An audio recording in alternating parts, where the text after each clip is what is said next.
أعوذ بالله من الشيطان الرجيم. بسم الله الرحمن الرحيم. والفجر وليال عشر والشفع والوتر والليل إذا يسر هل في ذلك قسم لذي حجر ألم تر كيف فعل ربك بعاد إرم ذات العماد التي لم يخلق مثلها في البلاد وثمود الذين جابوا الصخر بالواد وفرعون ذي الأوتاد الذين طغوا في البلاد فأكثروا فيها الفساد فصب عليهم ربك صوت عذاب إن ربك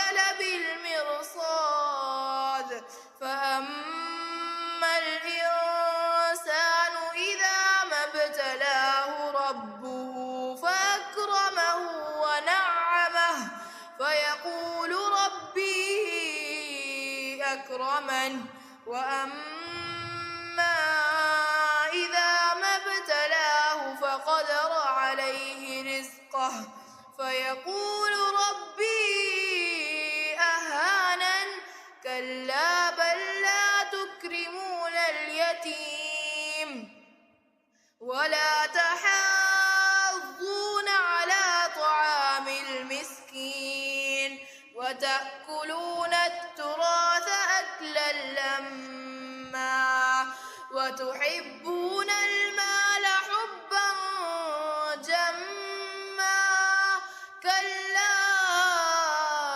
إذا دكت الأرض دكا